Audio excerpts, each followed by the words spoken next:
হিন্দু যুবকের এক দাবিতে বিবস্ত্র এক সংখ্যালঘু গৃহবধূ স্বামী বিদেশ থাকে বহু বছর, ঠিকভাবে রাতে আসে না ঘুম।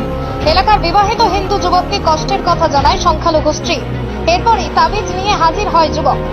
পরে ঘটেছে এক প্রস্ত নাটক, কিন্তু হাসপাতালে শুয়ে তাবিজের কথা স্বীকার করলো সেই রাতে ঘুমোতে না পারা স্ত্রী।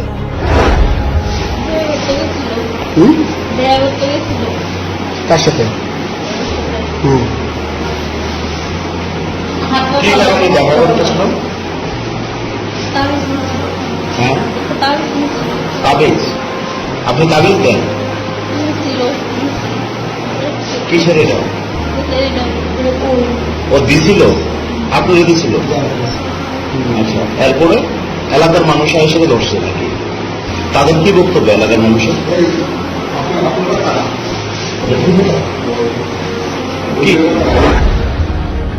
অভিযোগ, তাবিজ নিয়ে গিয়ে ঘরের দরজা জানালা সব বন্ধ করে দেওয়া হয়। তাবিজের জাদুই হোক বা অন্য জৈবিক চাহিদাই হোক, এলাকাবাসী হিন্দু যুবক এবং মুসলিম স্ত্রীকে বিবস্ত্র অবস্থায় ঘর থেকে উদ্ধার করে।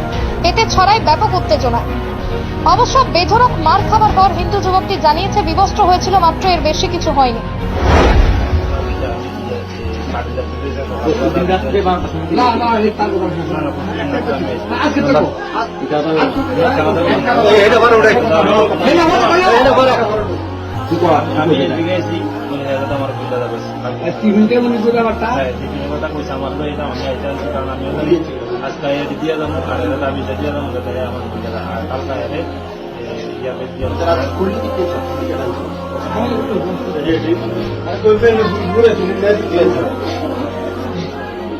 আরে তুমি কি জানতো সুন্দর বাচ্চা?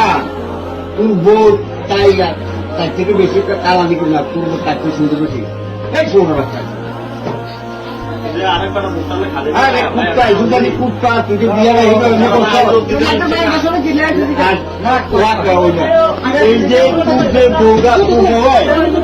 মতো পুরো বাচ্চা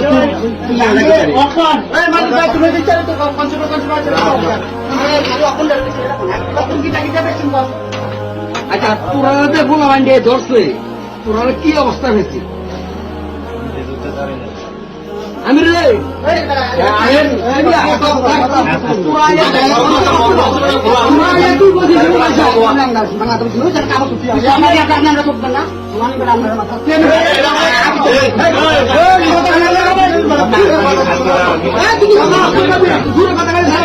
সুন্দর করে বুঝে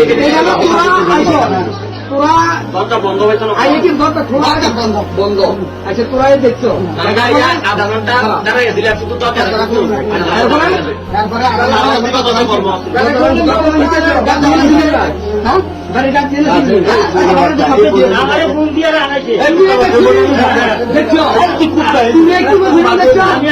আমি ডাক্তার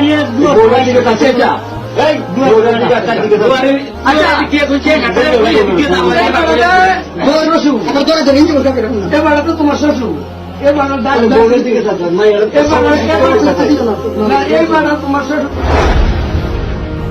আসলে পরকীয়া কি বেশে কোন সময় আসে বলা খুব মুশকিল। যেমন মেলাঘরের এই ঘটনায় তাবিজের বেশে হিন্দু বিবাহিত যুবক চলে গেল মুসলিম স্ত্রীর ঘরে। অবশ্য এই কাণ্ডে এতই উত্তেজনা ছড়িয়েছে যে মহিলা এবং যুবক দুজনেই এখন রাতে নিশ্চিন্তে ঘুম আসবে। সম্ভবত আর প্রয়োজন হবে না ঘুম পাড়ানি তাবিজের। Bureau report, independent.